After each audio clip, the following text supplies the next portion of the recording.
Hey everyone, welcome back to another episode with OneClass. Today we're going to be going through some math problems at the high school and preliminary university level.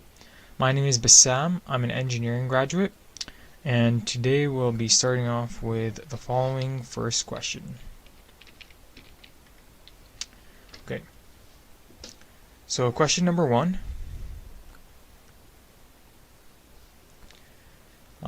The question is asking us find the area of the surface, and it's giving us the following equation. So I'm going to use the Junior Tutor's equation down here to help understand what we're looking at here. So 2 over 3 times x to the power 3 over 2 plus y to the 3 over 2. So we're going to go through what the Junior Tutor has answered, and we'll try to verify if this is correct, and then we'll go through the proper process of how to get the correct answer.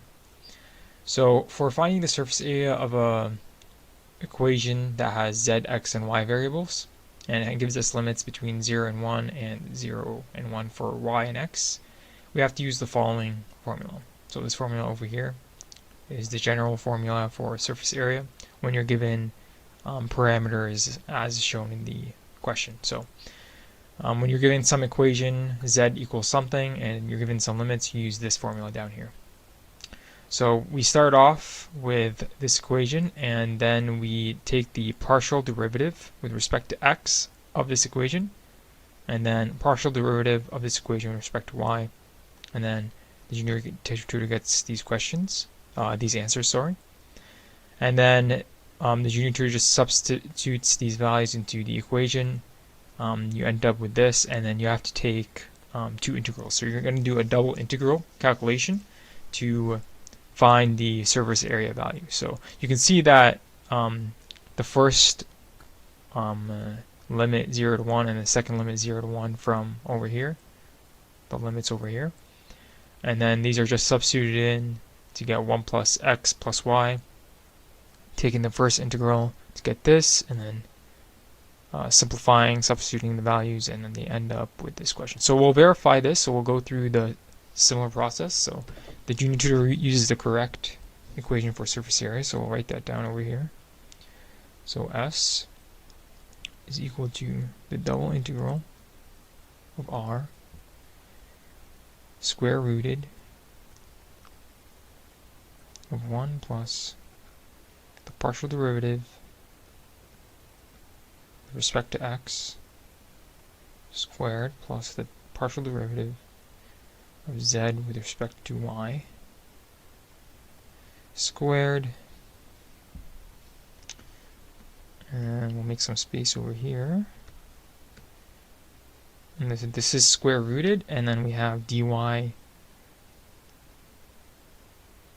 and alright, so we don't have much space on this side. So dy dx. Okay. So let's just evaluate the first partial derivative. So partial derivative with respect to x. So we can see from this equation over here, if we're only looking at wherever the x variable exists here. So we're looking at x to the 3 over 2. So, and we're going to take the derivative of that. So usually what you do is, so you have 2 over 3 in the front, and then you subtract 1 from the exponent, and then you take this exponent and multiply it in the front. So we'll multiply 3 over 2 in the front of this variable, and then we'll have x, and then subtract 1 from the top exponent, and we'll end up with a half.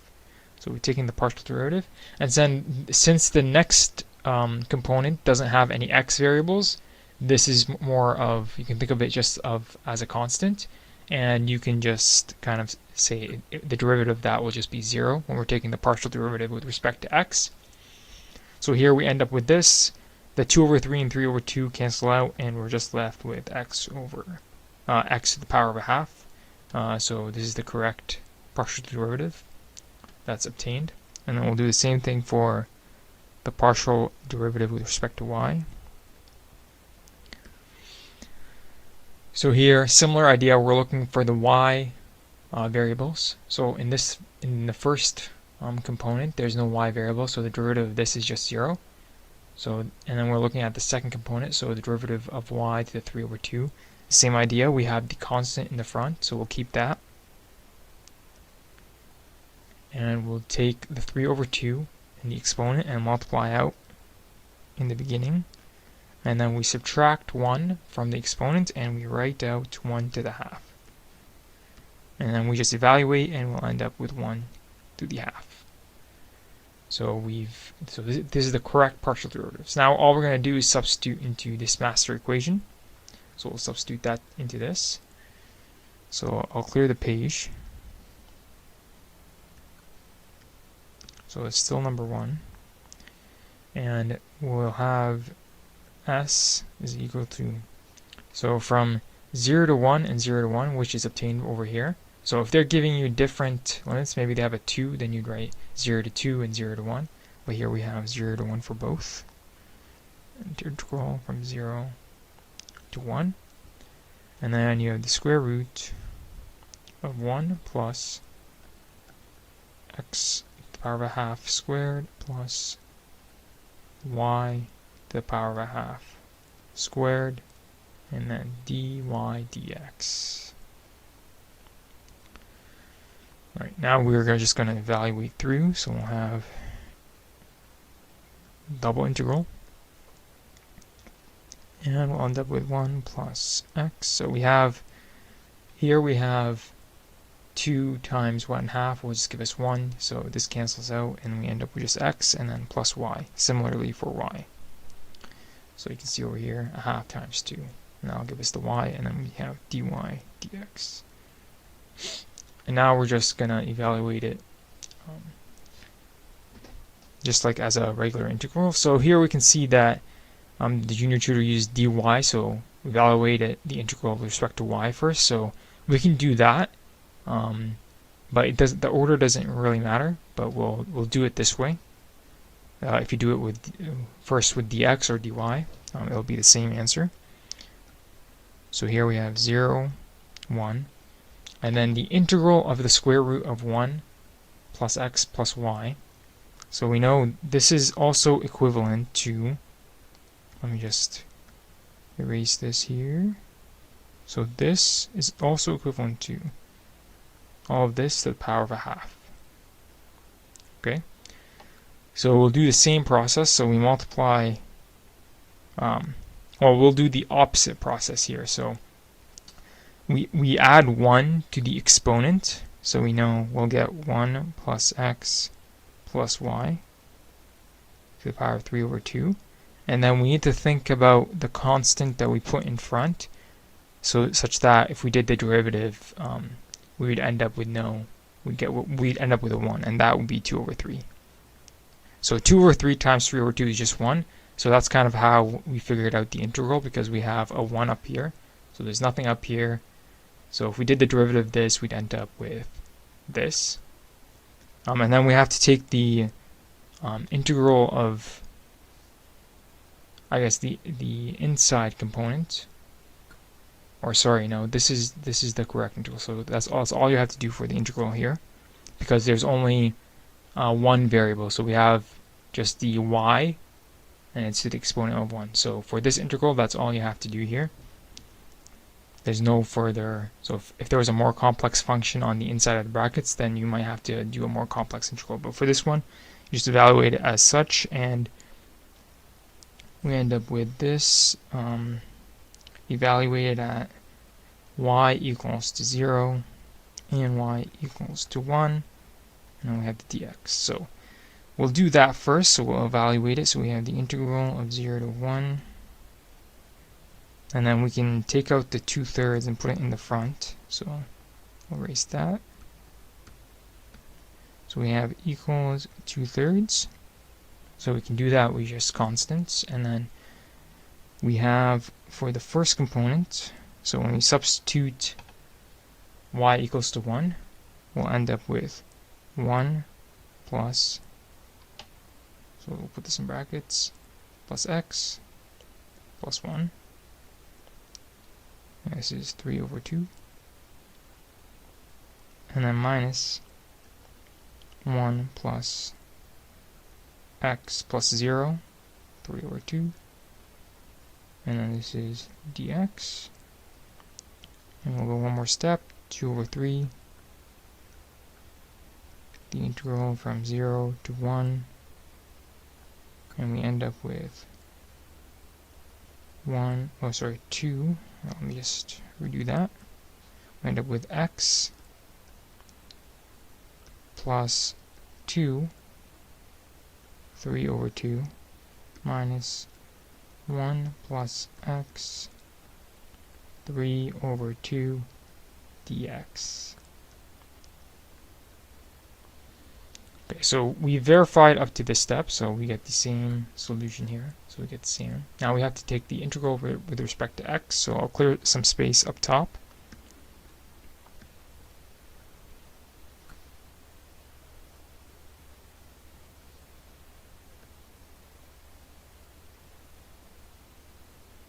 Okay.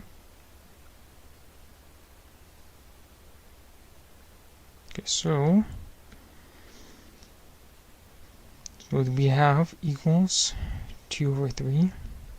So if we're going to take the integral of this, so we do the same process. So we'll do two kind of separate. These can be separated out and can be done separately. So for the first component, the integral of this with respect to x, we would end up with, in brackets, we have 2 over 5 x plus 2 5 over 2. So same idea here. So we add 1 for the exponent and we'll get 5 over 2. And then since we have just the 1 over here, or nothing essentially, we need to think about what can we multiply 5 over 2 to get 1. So we put 2 over 5. So if we were to take the derivative of this would come out to the front. So we multiply this out and then we're left with 3 over 2 and then one constant in the beginning. And similarly for the second component, so we have minus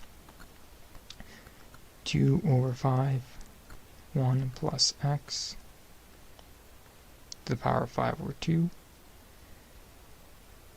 square bracket evaluated at x equals to 0.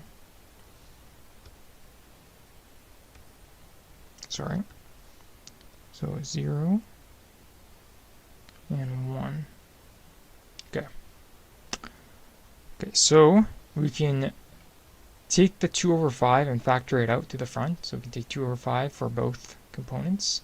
So we have 2 times 2 on top and then 3 times 5 on the bottom. So we'll have 4 over 15. And then on the inside, we only really have to evaluate for this because we factored out 2 over 5. So the first part we'll substitute 1 in, and we'll end up for the first component of this integral, we'll have 3 to the power of 5 over 2 minus 1 to the power of 5 over 2. So let me just explain that quickly. So first component we substitute 1. We'll end up 1 plus 2 equals 3. And it's 5 to the 2. We already factored the 2 over 5 out, so we don't have to worry about that. And then minus 1 plus 1. So actually this is supposed to be a 2. So 1 plus 1, 2 to the power of 5 over 2. We don't worry about this because it's already factored out. And then we evaluate for x equals to 0. So this was for x equals to 1. Now we evaluate for x equals to 0. So we'll say minus. So 2 to the 5 over 2 minus 1 to the 5 over 2. This is all in brackets. So here we substitute 0 here. We'll get 2 to the 5 over 2. We don't have to worry about this. We already factored it out. And then minus 2 over 5. We already factored this out. 1 plus 0 to the 5 over 2. So we get 1 to the 5 over 2. Now we just calculate and simplify. So let me erase the bottom of the screen. So let me erase this on the bottom.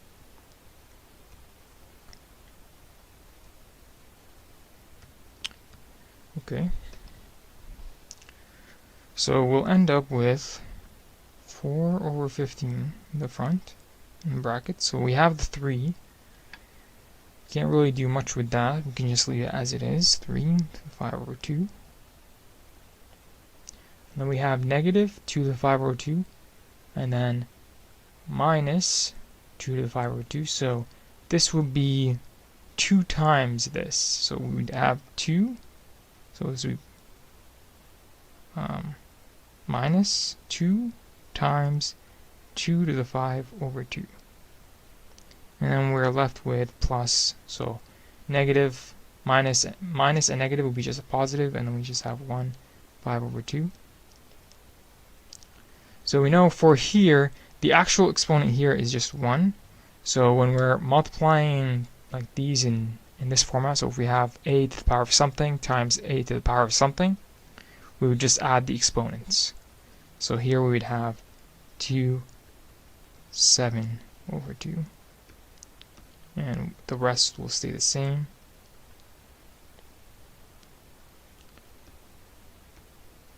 So I'm just writing out the rest that we already figured out.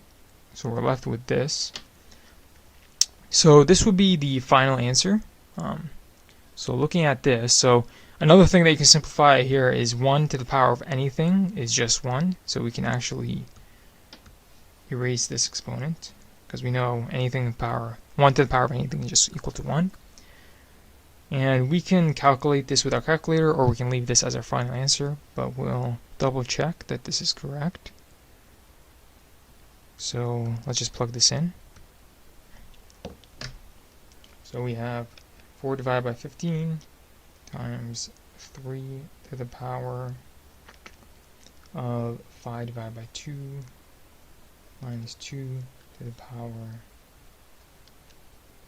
of 7 divided by 2 plus 1. And we end up with, so this is equal to,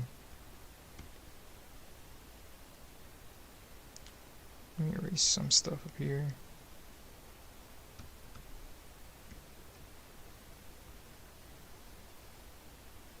Okay, so this will end up equal to 1.407. So the answer is correct here. So we'll write a comment here. So great work, correct answer. And we'll mark this as correct.